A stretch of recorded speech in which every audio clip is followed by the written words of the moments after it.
G'day everyone and welcome back to another episode of the XS650 build. Today I'm going to be cross drilling the front rotor. The reason I'm doing this is because it's a solid disc and solid discs tend to pick up a film of water in the wet, and when you jump on the brakes the pads hydroplane for a second.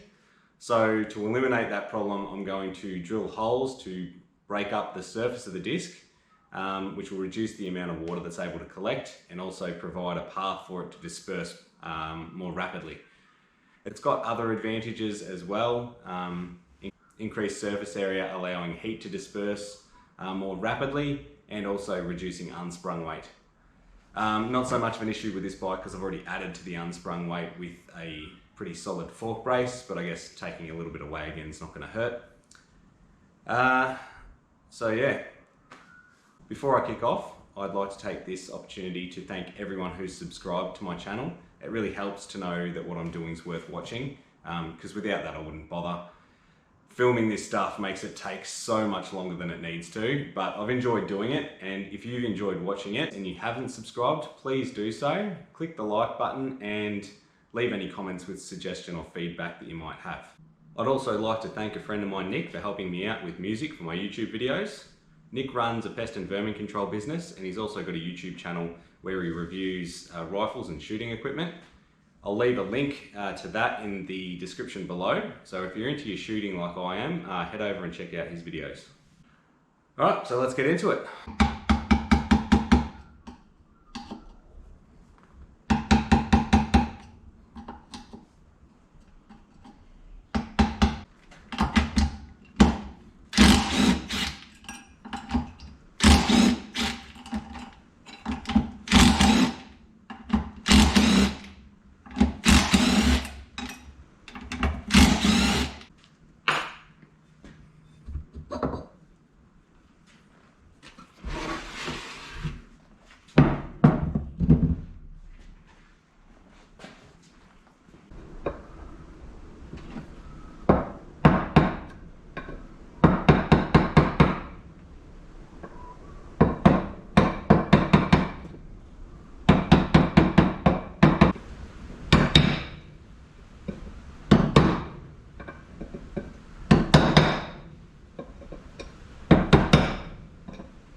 So this is my first time drilling brake discs, and I've just been using standard high-speed steel drill bits.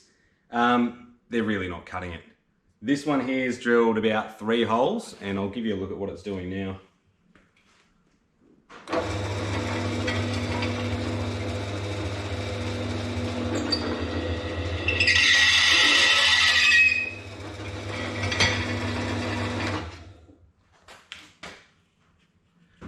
So yeah, that's pretty blunt. So what I've done is I've gone out and bought these Cobalt drill bits. This one's just the pilot drill. The final size will be 9.5mm. So we'll give that a crack.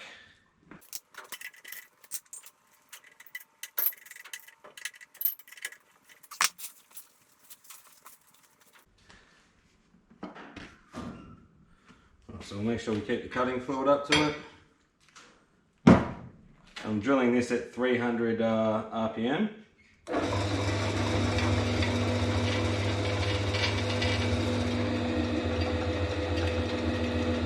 that is 1,000 times better already.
Alright, that's much better. I'll drill the rest of them. I'll let you know how it all went, see if I have to sharpen it at all during the process.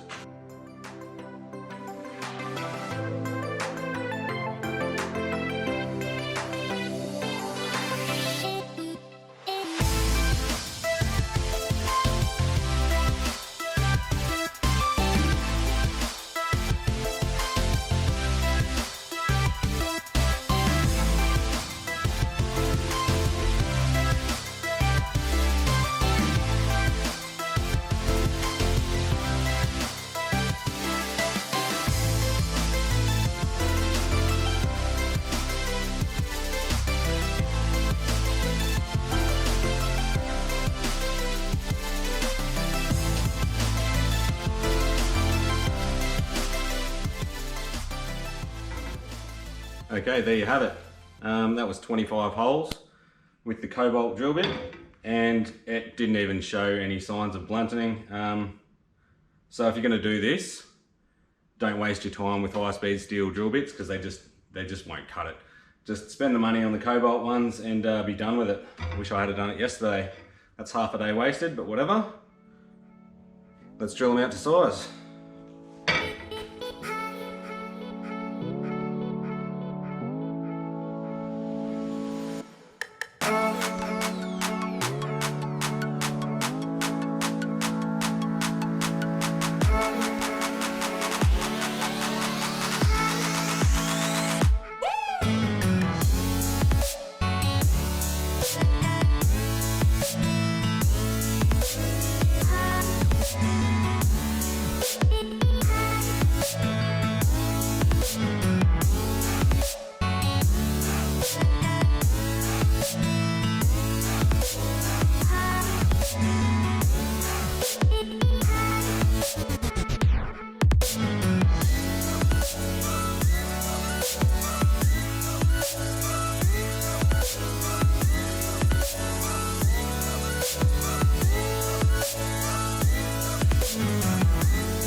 So in order to mount the caliper on the back of the forks, I'm going to have to remove these two bolts and swap them over. So this mounting point will then be on the front of the caliper, which will put the caliper behind the fork rather than in front of it as it is now.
Alright, so as you can see, now that I've repositioned the brake caliper, the brake lines are just way too long and they don't exactly line up.